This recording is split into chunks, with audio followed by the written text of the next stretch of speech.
Informativo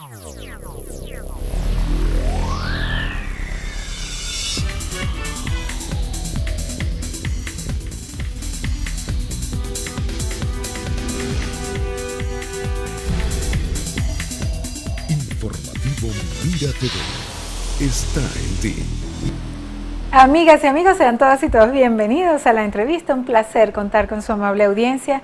Hoy nos complace presentarles a nuestro invitado. Se trata de Alfredo Ordóñez López, quien es coordinador de la Maestría de Economía Internacional de la Universidad Central de Venezuela, profesor de esta casa de estudios. Con él vamos a estar analizando todo lo relacionado con el contexto internacional, estas polémicas que se han gestado en torno a la posición de Venezuela, la OEA y otros temas de gran interés. Bienvenido, Alfredo, como siempre un verdadero placer contar contigo aquí en el programa. Muchísimas gracias, muy buen día.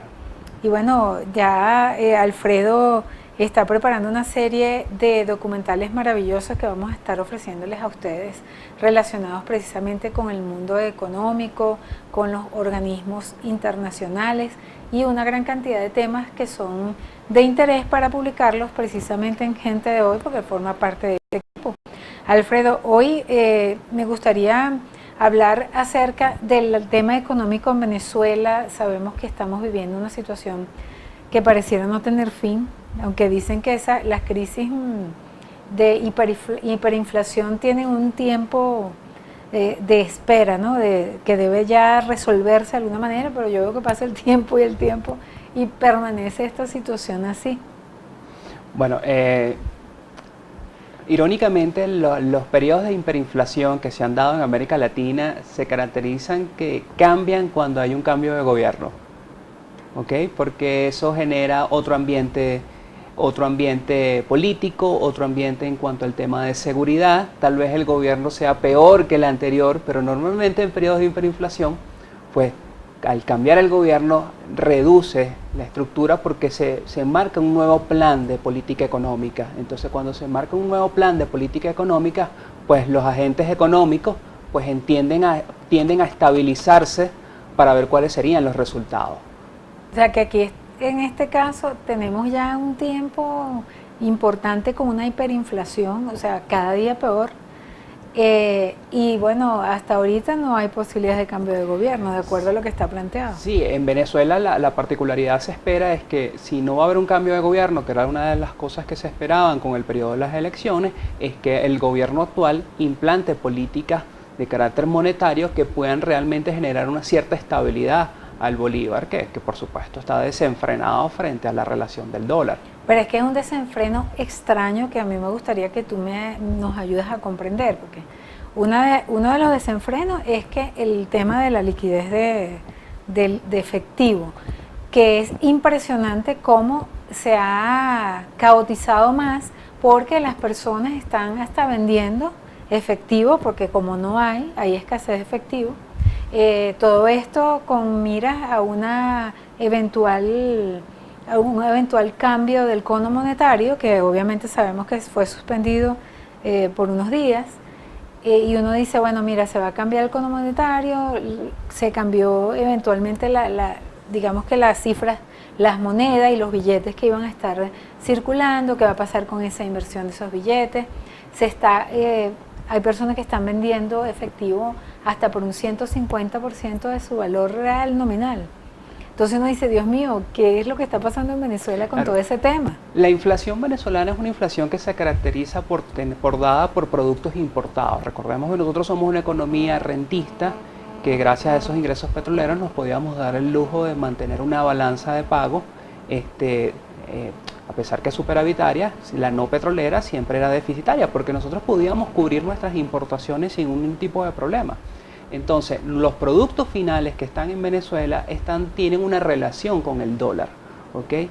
Entonces, y por eso es que no es tan importante el tema del bolívar y lo que está pasando con esa moneda, la que circula. Claro, son dos parámetros distintos, tiene un efecto, pero el primer efecto, que es realmente lo que genera esa relación de inflación, está dado por eso. Y también está dado porque el empresario, el importador ya carece de dólares, y como carece de dólares, él busca la manera de buscar dólares, y por supuesto, ante un producto que tiene mucha demanda, que es el caso del dólar, en este caso este bien, esta moneda que es tan demandada, pues su valor empieza a incrementarse. Por eso vemos esas relaciones o esos crecimientos abruptos de la moneda en el mercado paralelo y que las personas las compran para poder satisfacer su demanda. Y la segunda relación está dado, yo mantengo la hipótesis de que el gobierno tomó una decisión de restringir el efectivo, el billete en la calle, como una manera de reducir el consumo de las personas. Por supuesto, él mantiene la hipótesis de que ha sido que se llevaba, claro, para reducir ese consumo, pero resulta que al reducir ese consumo, pues inmediatamente las personas migran con otras estrategias de intercambio. ¿Cuál es la estrategia de intercambio? Hacer las transacciones bancarias. Es decir, el dinero no es más que un medio de intercambio. Entonces, si yo no lo tengo en billetes, no lo tengo en moneda, pues busco la otra vía, y la otra vía es hacer transferencia. Y resulta que el incremento de las transferencias ha sido de una forma tal a que ha tenido que afectar ya en muchísimas oportunidades los mismos sistemas, las plataformas financieras de los bancos. Ahora, esa tesis es un poquito maquiavélica, porque vamos a estar claros, la gente necesita comprar comida, comprar medicina, pagar servicios. Si fuese real esa tesis de que el mismo gobierno está tratando de restringir un poquito aunque por ahí también Roy Daza declaró que debía pararse la emisión de dinero inorgánico y aumentar el precio de la gasolina a estándares internacionales. Claro, lo que se plantea es que ya el Estado, al no tener la renta petrolera como nos venía satisfaciendo a través del tiempo, pues es momento de que ya el Estado tome medidas de tener mejores ingresos y no estar dándole vuelta a la maquinita. Entre ellos, por supuesto, está el famoso debate del combustible, que está muy ligado a lo que va a ser el nuevo cono monetario, porque eso va a ser una subida. Porque tengo entendido que al combustible no le iban a quitar los ceros. Esa es una manera de subirlo sin decirlo. Esa es la forma más disfrazada de hacerlo, pero es que iba a hacerlo, era necesario, o sea, lo tenían que hacer. Y el tema de los impuestos y el tema de la actividad productiva venezolana, pues van a tener que activarse, porque es la única manera, si este gobierno quiere frenar la inflación, es que se empiece a producir. ¿De dónde se genera la hiperinflación? ¿Cuáles son los factores que delinean esto que está pasando en Venezuela? La hiperinflación se genera porque ya el incremento constante o el incremento porcentual supera de alguna manera la forma controlable, supera ya los 3 dígitos, ¿ok? Y se mantiene a través del tiempo y mantiene un efecto acelerador del mismo. Es decir, por eso vemos que la situación de hiperinflacionaria es que pareciera que nunca va a tener un stop, un techo. Cada vez que vamos a un supermercado, vamos a comprar o vamos a pagar un bien, vamos a comprar un producto, pues preguntamos hoy, a la noche tiene otro precio y al día siguiente tiene otro precio. Entonces, se genera es cuando realmente ya hay un descontrol sobre la relación de precio o la estabilidad de precio. Fíjate que Argentina vivió eso, que una persona estaba en la puerta del supermercado para comprar un bien y cuando salía el bien costaba otra cosa. Si volvía a entrar, tenía que pagar otro precio. O sea, casi estamos a un nivel terrible. Estamos casi en las mismas características. Yo creo que ya Venezuela tiene hasta un récord en lo que es la estructura hiperinflacionaria. Ya lo vemos en los mercados online, cuando tú le vas a dar al clic a pagar, resulta que se te para la publicación porque tiene un nuevo precio. Entonces ya el venezolano empieza a sufrir realmente esa situación de que el día en que él va a comprar realmente no está seguro el precio. Vemos las tiendas no están publicando precios. Ya las tiendas no publican precios porque no tienen forma de controlar esa estructura, y aparte que generan pérdidas al momento de reponer su stock de bienes. ¿Qué debe hacer el ciudadano común en este momento para tratar de salvaguardar de alguna manera el patrimonio que pueda tener, y además de eso para convivir con una realidad tan difícil? Lo primero que debemos entender es que en una economía hiperinflacionaria el primer precio es el mejor. ¿Okay? La mejor opción es el primer precio. Es la única manera en que ustedes puedan sostener esta relación de precios. Es decir, yo voy a esperar que se vea mañana, en otro sitio debe estar más barato. No, la primera oferta siempre va a ser la mejor en estos escenarios. Y el segundo elemento es realmente consumir los bienes necesarios, lo que es alimentos, que no podemos dejar de existir, lo que son los medicamentos. Y realmente aquellos venezolanos que yo le digo que todavía están en Venezuela y que se pueden quedar, es momento de invertir en esos bienes en los que algún momento uno pensó no vale la pena comprarlo. Ahorita es la manera de comprarlo. O sea, ahorita no es momento de vender, sino no, de ahorita comprar. para nada no hay opción ahorita vender es perder, comprar es ganar. Entonces, aquellos que tienen posibilidades de endeudarse todavía en bolívares a través de los pocos créditos que genera la banca pública, pues es muy bueno, porque la banca pública te está generando unas tasas de interés del 24%, 26%, ante una hiperinflación del más del 10%, pues lleva un gran margen de ganancia. Sigue siendo rentable, pero para hacer una inversión rápida, ¿no? Claro, no para quedarse con con los bolívares en las cuentas. No, es que por supuesto, la idea es no quedarse con los bolívares, la idea es poder manipular bolívares. Que si las personas tienen una tarjetita de crédito por ahí, rasparla. Ese es buenísimo, esa es la mejor opción, utilizar las tarjetas de crédito va a ser de mucha ayuda. Hay también una situación en Venezuela que es un crecimiento de la pobreza. Las personas no tienen acceso a los bienes y servicios, al consumo, a las medicinas. La gran mayoría de las personas ha disminuido su calidad de vida en los hogares donde pues personas inclusive profesionales mantenían sus hogares relativamente con un equilibrio. Eso está sufriendo un dramático cambio hacia lo malo, hacia la escasez. Ese tipo de personas, ¿qué esperanza o qué oportunidad pueden tener de mantenerse en el país? Porque muchos simplemente han optado por emigrar. Claro, si migrar tiene todas unas características. Las personas que migran es porque buscan una seguridad, una estabilidad que no tienen en el país, que les puede garantizar eso. Pero el que se queda porque no le queda otra opción, porque no tiene más recursos, pues una de las mejores estrategias que les puedo dar es que la posibilidad de capacitarse, que todavía existen centros de capacitación de esa idea de generar un oficio es la mejor inversión que tiene el venezolano. Educarse es la mejor, porque este es un país que está quedando de alguna manera huérfano de profesionales, se está quedando sin esa mano especializada y va a requerir en un futuro, pero en corto plazo, profesionales bien capacitados. Entonces estos jóvenes que están ahí y van a la universidad y dicen, bueno, ¿qué va a ser de mi futuro? Hay que aprovecharlo, todavía hay universidades públicas, hay que hacer todo un esfuerzo para hacer los cursos de preparación. Las personas que a lo mejor desistieron, bueno, yo no quiero seguir más con este oficio porque no vale la pena, ¿para qué voy a ayudar en un taller mecánico? No, es el momento de aprender, es el momento realmente donde la persona tiene que especializarse en todos los aspectos, porque inmediatamente con este gobierno o con el otro gobierno o lo que suceda a futuro va a necesitar de personas especializadas, y para que se genere un retorno de estas personas que emigraron va a llevar un lapso, va a llevar un tiempo necesario. Como coordinador de la Maestría de Economía Internacional de la Universidad Central de Venezuela, que obviamente da pie a pensar en todas esas posibilidades que se han generado en Venezuela a raíz de esta crisis, ahí quizás viéndole el lado positivo al asunto, porque los venezolanos no teníamos históricamente la cultura de emigrar.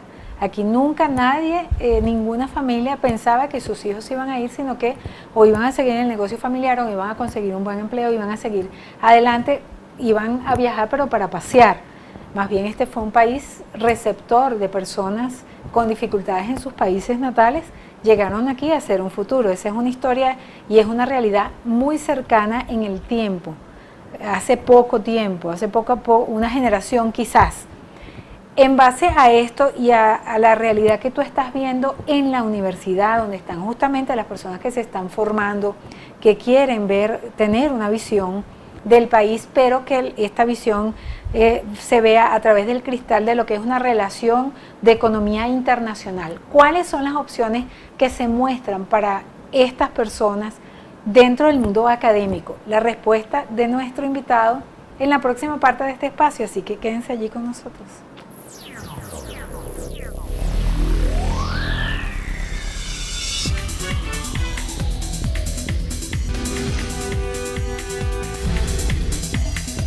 Informativo Mira TV está en ti. Estamos en la entrevista conversando con el internacionalista Alfredo Ordóñez. Él es coordinador de la Maestría de Economía Internacional de la Universidad Central de Venezuela, y nos gustaría que Alfredo analice lo que significa para todas esas personas que están en la universidad formándose, viendo el mundo a través de esta cátedra de Maestría Económica Internacional, en el marco de las posibilidades que genera esta crisis en Venezuela, que generalmente para las personas que se forman y que tienen otra visión, dicen que en las crisis están las grandes oportunidades. ¿Qué se está discutiendo en la universidad en este punto, en una Venezuela que está dejando que sus profesionales y sus jóvenes se marchen a hacer vida en otros países? Sí, actualmente las universidades se encuentran con dos tipos de alumnados y en los cuales también forma parte del profesional docente y administrativo, y está relacionado al que los estudiantes quieren graduarse, muchos para emigrar de una vez, para irse con su respectivo título, y el otro grupo se queda pensando en que Venezuela necesita toda una estructura nueva, regenerar toda una institucionalidad, todo un sector productivo, y ahí es donde normalmente los posgrados y ya las áreas universitarias se están dedicando a trabajar en cómo el rescate, cómo va a ser el rescate de Venezuela. Entonces el rescate de Venezuela está dado desde el sector de la productividad, todo el tema de esa asociatividad que se puede dar entre los centros, los pequeños centros empresariales, las pequeñas comunidades con mira de exportación. El tema de exportación, me acuerdo de mi época de estudiantes, pues estaba muy aislada sobre el tema. Hoy en día en los posgrados, en cualquier posgrado, exportar es una necesidad, exportar, hay que prepararse para los esquemas de exportación. Es un tema de interés de estudio, claro, en las casas. El tema de inteligencia comercial es clave, cómo comercializar, cómo es el proceso de mercado. Nosotros antes no nos preocupábamos si el mercado estaba bien, o el mercado internacional estaba bien o no, porque realmente teníamos una renta. Nuestra preocupación era el mercado petrolero y el precio del petróleo. Ahora resulta que nuestras prioridades son otras, es ver si el sector agrícola realmente puede ser competitivo, cuáles son las líneas de producción, hablar de transferencia tecnológica. Empieza a tener otro impacto, otra visibilidad, porque hablamos de la gestión del conocimiento y entendemos que ahora las grandes estructuras empresariales, las institucionalidades, empiezan a tomar, a pensar realmente el capital intelectual que tiene, ¿no? Ese es el capital organizacional, el capital el que está intangible en el ser humano y en lo que va a ser el relacional. Y ahí es algo en que el sector público, tarde o temprano, va a tener que montarse en esa estructura. Lamentablemente ha sido la gran debilidad de la institución pública, ha sido que se ha despreocupado, más bien ha, digamos, distorsionado el capital intelectual, que es muy efectivo, muy productivo, y eso ha tenido un efecto realmente severo en lo que ha sido la estructura y en el deterioro de la economía venezolana. La falta de valorización del capital social, ¿no? Que obviamente es una de las patas de la mesa de una Claro, economía. lo vemos, por ejemplo, el caso de la Cancillería. Pues la Cancillería cuenta con un personal especializado y expertos en materia de negociación muy importante, pero si vemos cuando su cabeza de líder comete actos tan atroces, tan penosos dentro del foro como fue la Organización de Estados Americanos, siendo él también internacionalista de profesión, pues realmente hay mucho de qué desear. Es decir, todo el personal experto que pudo haberlo realmente apoyado, asesorado para que haga un buen acto, pues no lo hace. Ahora, las expectativas hacia el futuro en Venezuela. Tú señalaste hace poco que una de las posibilidades de salir de una hiperinflación es un cambio de gobierno. También paralelamente a ello vemos una cantidad de sanciones y países que están totalmente en contra de este gobierno actual de Venezuela y sanciones económicas, precisamente que quizás para el colectivo no influencian tanto a la comunidad, pero sí para las empresas que están haciendo relaciones con este país. Las posibilidades realmente de sustentar este gobierno y esta estructura que está mandando en Venezuela, versus, por ejemplo, bases de sustentación como los gobiernos chinos y rusos, que son los que son aliados de Venezuela y supuestamente estarían allí basadas la posibilidad de mantenerse en el tiempo. ¿Hasta qué punto estos países pueden sostener o ponerle el hombro a Venezuela en este sentido cuando paralelamente vemos una cantidad de sanciones, países en la Unión Europea, Estados Unidos y otros países ya quizás escurriéndole el bulto al tema? Bueno, económicamente nos encontramos con China, que era nuestro principal aliado prestamista por excelencia de la administración bolivariana. Pues últimamente se ha venido aislando porque realmente se ha dado cuenta que invertir en Venezuela no es rentable, y no es rentable es porque el gobierno de turno ha hecho que esas inversiones no sean rentables, se han dedicado al gasto social, a lo que ellos llaman inversión social, pero realmente ese retorno no lo han visto los chinos. Entonces, como no lo han visto, los grandes fondos que siempre al sector político le garantizaba cierta estabilidad, esos fondos económicos pues se van a otros países, sino que lo digan los chilenos que han recibido un buen fondo y una ayuda china bastante interesante para sus proyectos industriales. Y en el caso de Rusia no es más que ve a Venezuela como ese toque particular de alianza política que pueda generar un pequeño dolor de cabeza a los Estados Unidos, pero realmente no tiene ningún peso, y mucho más cuando nos damos cuenta que el presidente Vladimir Putin pues empieza a reunirse con el lobby israelí, dándole un gran golpe a los iraníes. Si no hace mucho, hace un par de meses estábamos hablando de un pequeño conflicto. Es un viraje interesante, ¿no? Que se podía generar porque Irán ya estaba realmente preparado para ir posiblemente a la guerra en todo el conflicto, y cuando resulta que Vladimir Putin en pleno acto se reúne con el lobby israelí, pues por supuesto Irán queda aislada rotundamente. Y si tiene un lobby con el grupo israelí, pues tiene un lobby con los Estados Unidos. Entonces el caso de Venezuela políticamente para la Rusia no es más que un aislamiento. Que no se va a comprometer no se va a comprometer, seguramente no se va a comprometer porque tiene problemas más serios, que es resolver el caso de Siria y todo lo que ha sido que no afecte su seguridad. Fíjate que hace poco la Iglesia Católica hizo un llamado al gobierno, por supuesto, de repetir las elecciones y soltar a los presos políticos. Estas presiones internacionales, estas posiciones de instituciones tan importantes como la Iglesia Católica, ¿crees que vayan de alguna manera a incidir en el futuro de nuestro país? El tema internacional, que mucha gente tiene la expectativa, no, que las sanciones y tal, que eso puede presionar de alguna manera. Genera una presión, y como toda presión, pues una presión que el gobierno puede sostener, porque recordemos que realmente quien sostiene la estructura política en Venezuela y en cualquier parte del mundo está ligado al poder militar, porque es el que tiene legalmente el uso de la fuerza. Entonces, mientras el poder militar sostenga la estructura política, no importa la presión que venga, pues lo va a sostener. Por ejemplo, el tema de la OEA, que ha sido tan discutido, y claro, obviamente la posición de Venezuela. En el escenario internacional se hace todos los esfuerzos y es lo que ha venido haciendo la oposición. Pero no es vinculante en la realidad nacional. No, porque la oposición venezolana abandona el terreno nacional y se evoca totalmente al todo el tema internacional. Entonces, ¿para qué sirven todas esas? Para generar presión, porque la presión va a llegar a un punto y las sanciones va a llegar a un punto donde Venezuela realmente la crisis se va a intensificar, tal que la población va a decidir qué es lo que va a querer.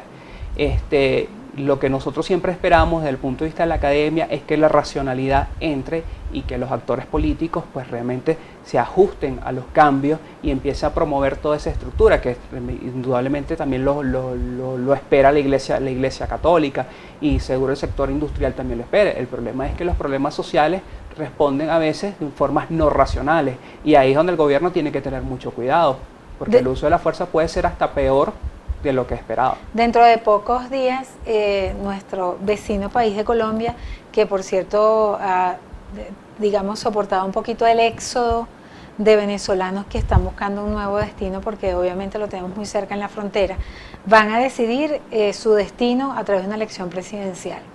Iván Duque tendría eventualmente el 80%, de acuerdo a las encuestas que ellos manejan, la posibilidad de ser el nuevo presidente de Colombia.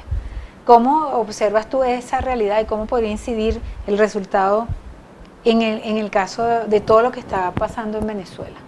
Bueno, recordemos que Iván Duque, uno de sus principales banderas de estrategia es reformular el acuerdo de paz.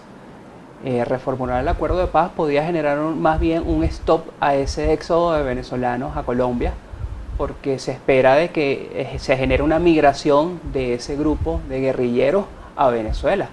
¿Okay? Y es alguna relación del cual Venezuela tiene, de acuerdo a ciertos estudios, ha demostrado que existe una relación con la guerrilla. Recordemos que en Venezuela, en Caracas, hubo una oficina de un canciller de la guerrilla. Entonces, eso por supuesto generaría realmente un stop al éxodo de venezolanos. También otra cosa es que el mismo gobierno de Colombia frene, claro, ya tranque las fronteras para esos efectos. Que tiene una estructura de uribista, pues. Entonces, por supuesto, ahí va a haber más bien una intensificación del conflicto, de la presión que se va a generar en Venezuela, y mucho cuidado si no termina convirtiéndose en un líder de todo el grupo de Lima, para sancionar a Venezuela. Es decir, las relaciones se van a complejizar mucho más la presencia de Duque en lo que va a ser la presidencia de Colombia. Alfredo, de verdad que muchísimas gracias por esta conversación. Esperamos siempre que este espacio sea complementado con tu inteligencia, con tu intelecto y además con tus ganas de mostrarle a Venezuela todo ese conocimiento y esa sapiencia que tiene. Muchísimas gracias a ustedes. De verdad, un honor siempre compartir con ustedes. Gracias a Alfredo Ordóñez, internacionalista, coordinador de la Maestría de Economía Internacional de la Universidad Central de Venezuela, quien estuvo con nosotros el día de hoy. A ustedes, nuestros queridos y distinguidos televidentes, gracias por permitirnos entrar a sus hogares a través de la pantalla de Mira TV. A nombre de nuestras productoras Andrea León y Lourdes Navas, nuestro director Antonio Abrantes, y quien tuvo el inmenso placer de conversar con ustedes, Daisy Oropesa, nos despedimos deseándoles una maravillosa jornada.